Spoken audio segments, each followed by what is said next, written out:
Good morning, welcome back to your study with smart brain. Friends, आज की इस video में मैं लेके आई हूँ घटना चक्र, जो कि ये भूगोल का है, ज्योग्राफी का। तो चलिए हम लोग शुरू करते हैं। और जो कि ये काफ़ी इंपॉर्टेंट है, किसी भी एग्ज़ाम हो, वो यूपीएससी हो, बीपीएससी हो या एसआई हो, हर एग्ज़ाम के लिए काफ़ी इंपॉर्टेंट होते हैं। तो चलिए हम लोग ये आज से शुरू करते हैं। जो पढ़ने वाले हैं सामान्य परिचय, क्षेत्रफल। नोट: भारत एशिया महाद्वीप में अवस्थित एक दक्षिण एशियाई देश है। अनियमित चतुष्कोणीय आकृति वाला यह देश हिंद महासागर के उत्तर में अवस्थित है। अक्षांशीय विस्तार के दृष्टिकोण से भारत उत्तरी गोलार्ध में तथा देशांतरीय विस्तार की दृष्टि से पूर्वी गोलार्ध में स्थित है।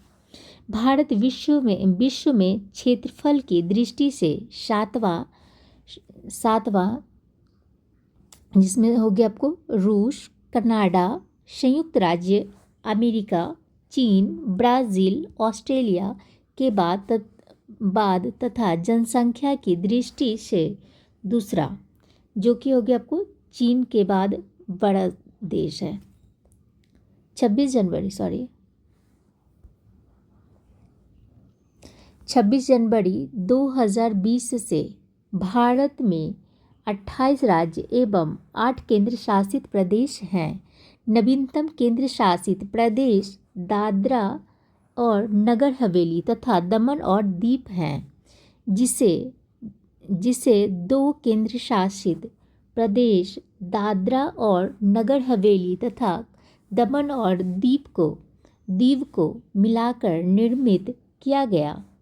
इससे पूर्व निर्मित केंद्र शासित प्रदेश जम्मू और कश्मीर तथा लद्दाख हैं। इसका निर्माण जम्मू और कश्मीर राज्य के पुनर्गठन के पश्चात हुआ है। भारत का कुल क्षेत्रफल हो गया आपको 32,87,263 वर्ग किलोमीटर है, जो पृथ्वी के समस्त क्षेत्रफल के स्थलीय भाग के क्षेत्रफल का लगभग 2.4% है। भारत में संपूर्ण विश्व की 7.5% जनसंख्या निवास कर रही है। 2011 की जनगणना के अंतिम आंकड़ों के अनुसार भारत की मुख्य भूमि का विस्तार उत्तर से दक्षिण तक 3,214 किलोमीटर तथा पूर्व से पश्चिम तक। ये हो गया आपको वर्ल्ड का मैप हो गया। संसार के 10 बड़े देश क्षेत्रफल के अनुसार हैं।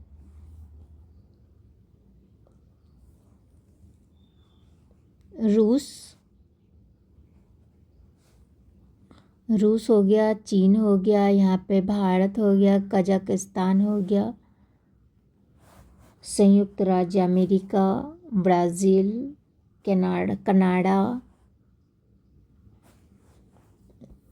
तब हम लोग देखते हैं नीचे।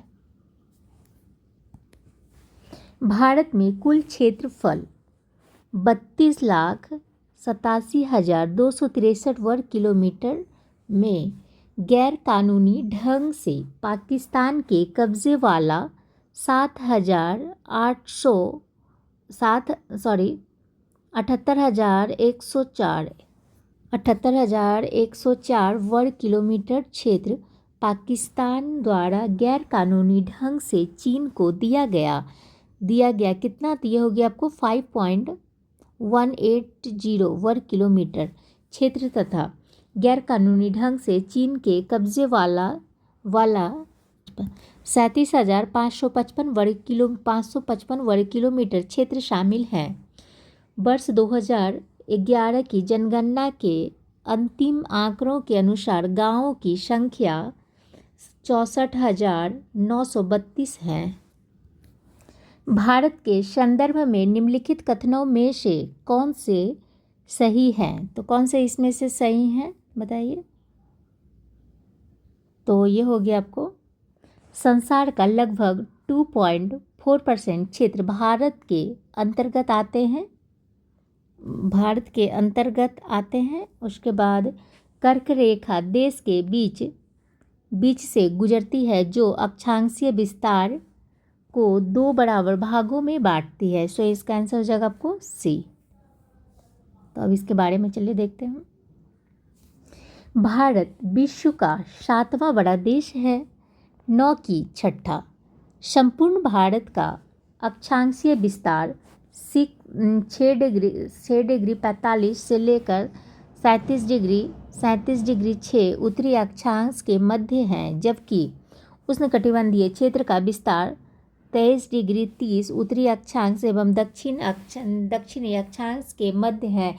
इस प्रकार कथन 1 और 2 गलत है, कथन 2 एवं 3 सही है। निम्नलिखित कथनों में से कौन से भारत के बारे में सही उत्तर के चयन हेतु अधोलिखित कूट का उपयोग कीजिए। भारत विश्व का 5वां बड़ा देश है। यह स्थलमंडल के कुल क्षेत्रफल का लगभग 2.4% भारत भाग अधिकृत किए गए हैं। तो हाँ, किए गए हैं। समूचा भारत उष्णकटिबंधीय में स्थित है। यह 82.5 डिग्री पूर्वी देशांतर का उपयोग भारतीय मानक समय को निर्धारित करने के लिए किया गया है। तो ये हो जाएगा आपको डी। भारत विश्व का 7वां बड़ा देश है। संपूर्ण भारत अंडमान निकोबार द्वीप समूह सहित का अक्षांशीय विस्तार 6 डिग्री से लेकर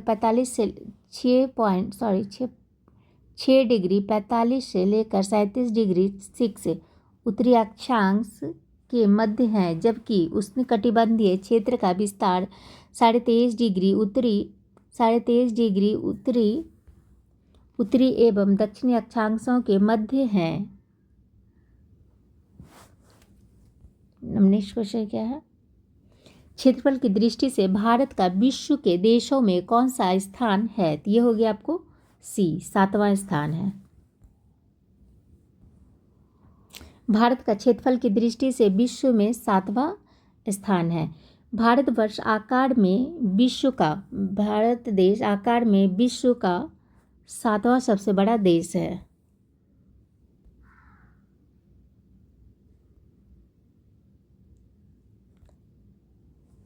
भारत का क्षेत्रफल संसार के क्षेत्रफल का 2.4% है, परंतु इसकी संपूर्ण मानव जाति का 17% जनसंख्या है।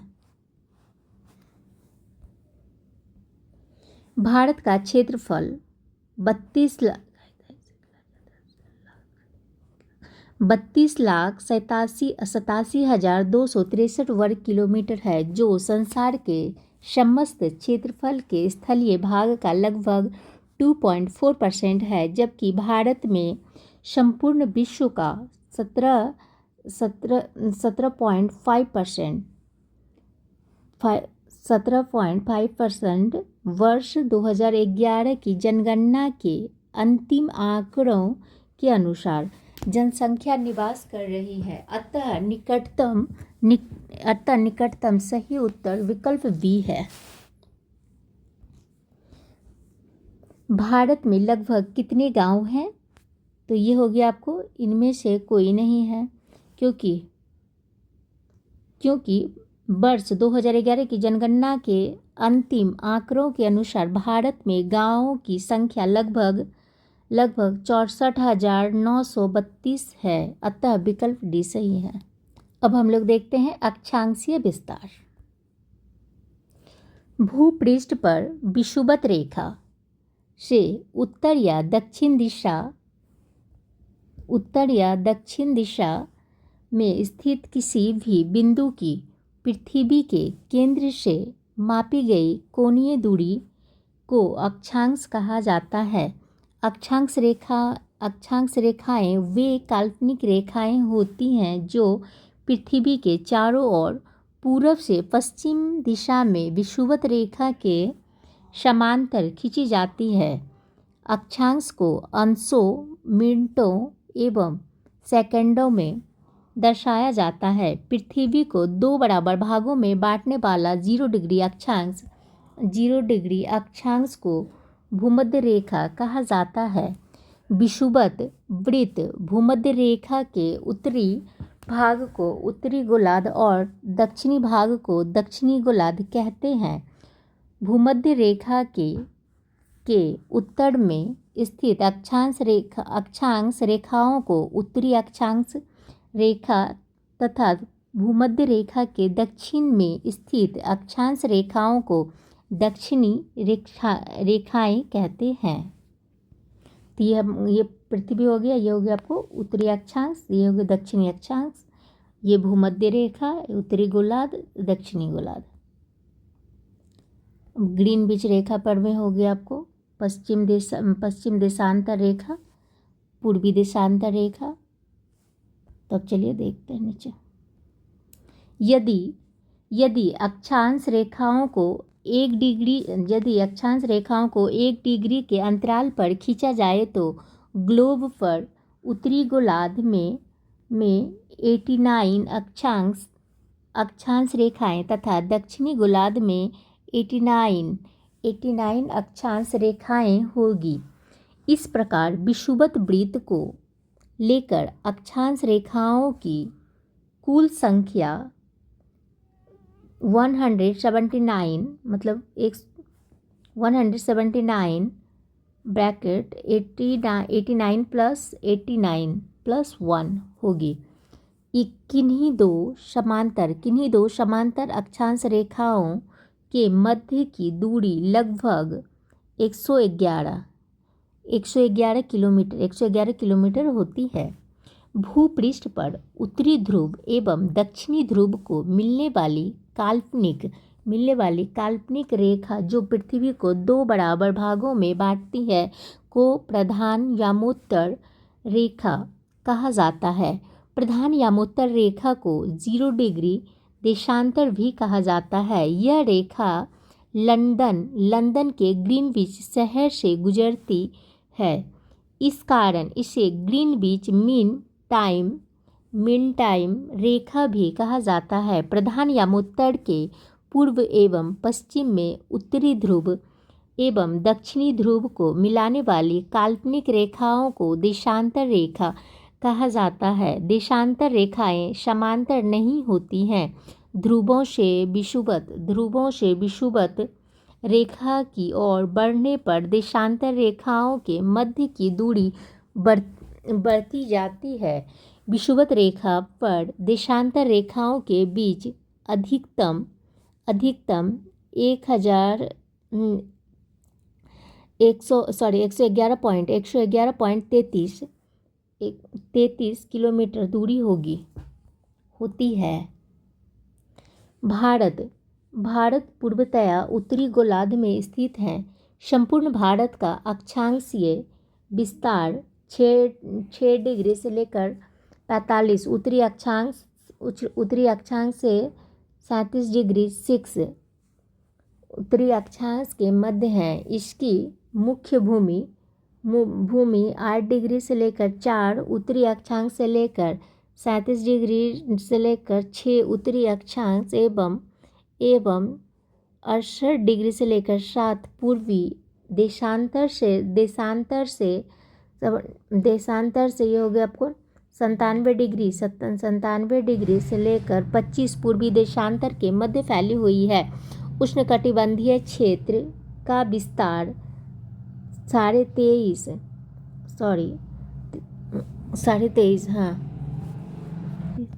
23 डिग्री 30 उत्तरी एवं दक्षिणी अक्षांश के मध्य है। अतः भारत का विस्तार उत्तरी एवं उपोष्ण दोनों कटिबंधों में है। ध्यातव्य है कि निम्न अक्षांश 0 से उच्च अक्षांश 90 डिग्री की ओर जाने पर दिन और रात की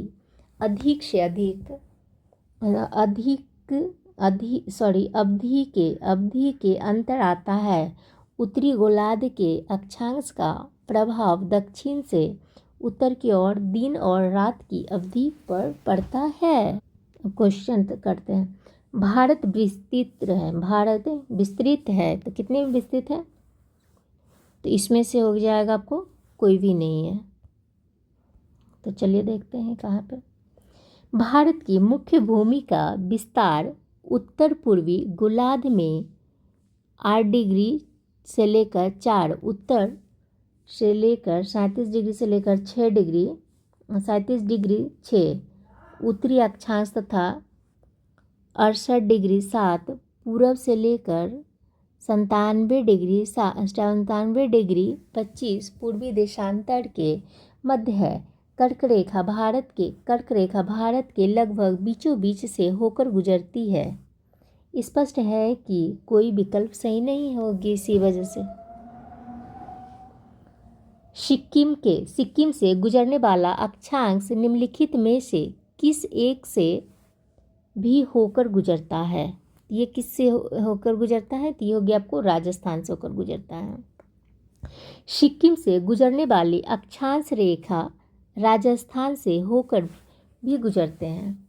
जिस जिले में 70 डिग्री पूर्वी देशांतर रेखा गुजरती है वह है, तो वह कौन सी रेखा है? तो वह हो गया आपको जैसलमेर। 70 डिग्री पूर्वी देशांतर रेखा जैसलमेर से होकर गुजरती है। तो अब हम लोग पढ़ेंगे क्या? भारत एवं कर्क रेखा। विषुवत रेखा के उत्तर में स्थित है कितना? 23.5 डिग्री उत्तरी अक्षांश। और कर्क रेखा कहा जाता है। 23.5 डिग्री उत्तरी अक्षांश को कर्क रेखा कहा जाता है। कर्क रेखा भारत के लगभग मध्य से होकर गुजरती है।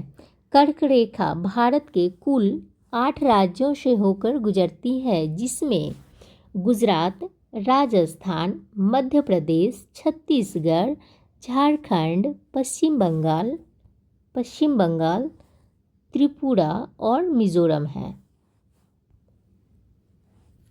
यहाँ पे मैप में देख सकते हैं गुजरात, अहमदाबाद, गुजरात, मध्य प्रदेश, भोपाल, छत्तीसगढ़, रांची, झारखंड, पश्चिम बंगाल, त्रिपुरा, मिजोरम से होकर गुजरती है कर्क रेखा। सूर्य के उत्तरायण होने के बाद से ही उत्तरी गोलार्ध में दिनों की अवधि बढ़ती जाती है। 21 जून एवं इसके निकटतम तिथि को सूर्य उत्तरायण स्थिति के सर्वोच्च बिंदु कर्क रेखा पर होती है।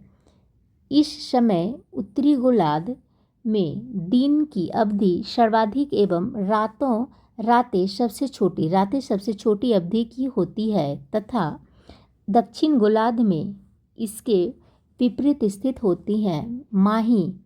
माही नदी कर्क रेखा को दो बार पार करती है।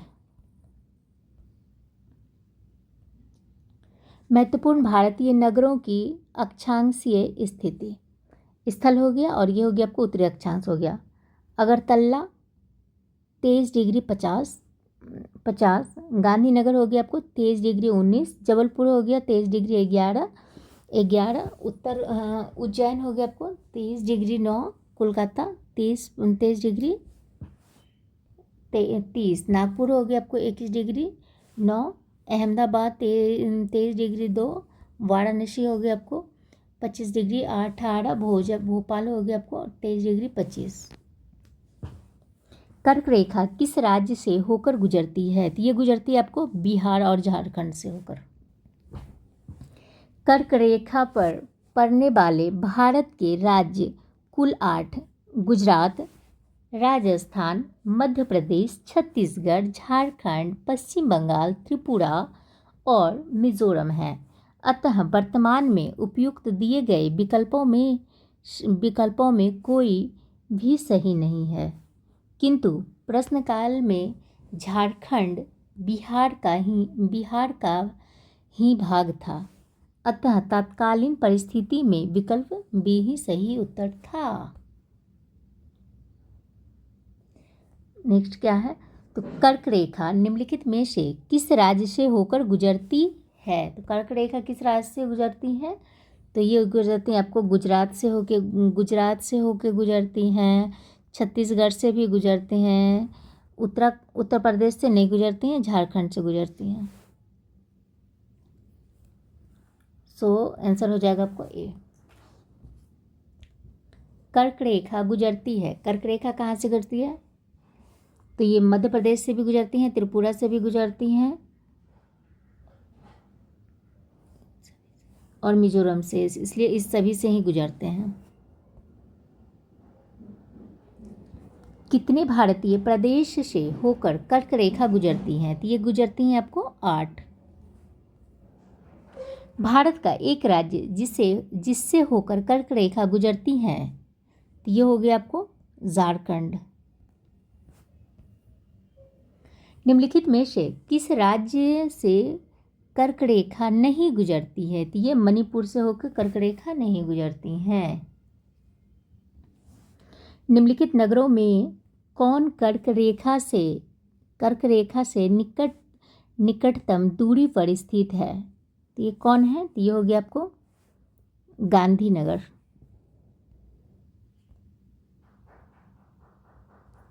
अगरतला तो विकल्प में दिए गए हैं, तो यहाँ पे अगरतला हो गया आपको कितना 23 डिग्री 50 से हो गया -20, या अंतर कितना हो गया 20 का अंतर पड़ता है।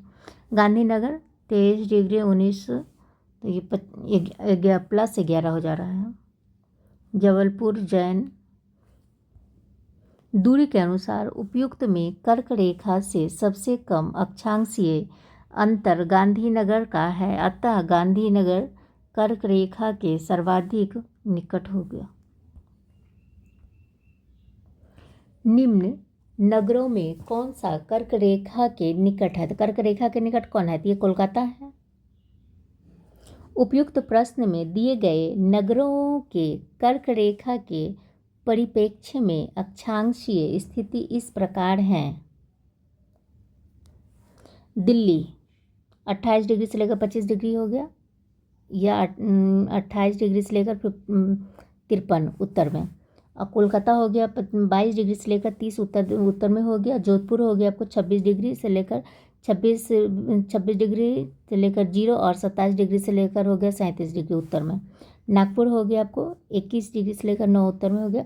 कर्क रेखा का वास्तविक अक्षांश विषुवत रेखा के उत्तर में 23.5 डिग्री है, अतः उपयुक्त में कर्क रेखा से निकटतम नगर कोलकाता है। कौन सा महत्वपूर्ण अक्षांश भारत को 2 लगभग बराबर भागों में विभाजित करती है, तो ये कौन करती हैं, तो ये करती है आपको 23.5 डिग्री उत्तर। 23.5 डिग्री उत्तरी अक्षांश भारत को 2 बराबर भागों में विभाजित करता है, इसे कर्क रेखा भी कहते हैं। निम्न में से कौन से कथन सत्य हैं, तो इनमें से कौन सा कथन, तो होगी आपको कर्क रेखा भारत को 2 हिस्सों में बांटती है। कर्क रेखा भारत के अंतर्राष्ट्रीय सीमा रेखाओं को 2 हिस्सों में, कर्क रेखा अर्थात 23.5 डिग्री उत्तरी अक्षांश रेखा भारत के लगभग बीचों बीच से होकर गुजरता है, अर्थात यह भारत को लगभग 2 बराबर हिस्सों में बांटती है। भारत के सबसे पूर्वी और सबसे पश्चिमी बिंदुओं को जोड़ने वाली कर्क रेखा के उत्तर में स्थित है, अतः कथन 1 और 4 सत्य हैं। निम्नलिखित में से कौन सा भारतीय राज्य कर्क रेखा के उत्तर में स्थित है, तो ये कौन है, तो ये हो गया आपको मणिपुर कर्क रेखा के उत्तर में अवस्थित है। जून माह में निम्न स्थलों में से कहाँ पर दिन की अवधि अधिकतम होगी, तो ये कहाँ पे होगी, तो ये हो गया आपको दिल्ली में होगी। सूर्य के उत्तरायण होने के बाद से ही उत्तरी गोलार्ध में दिनों की अवधि बढ़ती जाती है। 21 जून एवं उसके निकटतम तिथि को सूर्य उत्तरायण स्थिति के सर्वोच्च बिंदु कर्क रेखा पर होता है। इस समय उत्तरी गोलार्ध में दिन की अवधि सर्वाधिक एवं रातें सबसे छोटी अवधि की होती है। कर्क रेखा से उत्तर दिनों की अवधि तेजी से बढ़ती है। दिल्ली की स्थिति उपयुक्त विकल्प में सबसे उत्तर सही है। निम्नलिखित में से कौन सा शहर कर्क रेखा से सबसे निकटस्थ है? तो ये हो गया आपको जबलपुर है। विकल्प में दिए गए शहरों की अक्षांशीय स्थिति इस प्रकार है। जबलपुर 23 डिग्री 11 उत्तर में है, और अहमदाबाद हो गया आपको 23 डिग्री 2 उत्तर में। उज्जैन हो गया आपको 23 डिग्री 9 उत्तर में, और वाराणसी हो गया 25 डिग्री उत्तर। उपयुक्त शहरों की अक्षांशीय स्थिति के अनुसार कर्क रेखा के सर्वाधिक निकट का शहर जबलपुर होगा, क्योंकि जबलपुर के अक्षांश एवं कर्क रेखा मध्य अक्षांशीय अंतर सबसे कम है। नेक्स्ट क्या है? निम्नलिखित भारत की नदियों में कौन कर्क रेखा को दो बार पार करता है? तो ये करता है आपको माही नदी कर्क रेखा को 2 बार पार करती है। यह मध्य प्रदेश से उद्गमित होकर राजस्थान गुजरात में प्रवाहित होते हुए खंभात की खाड़ी में गिरती है। Thank you friends. I hope कि अगर आप लोग को वीडियो पसंद आती है तो प्लीज़ शेयर कीजिए, लाइक कीजिए, सब्सक्राइब कीजिए। नेक्स्ट वीडियो में हम लोग पढ़ेंगे मानक समय।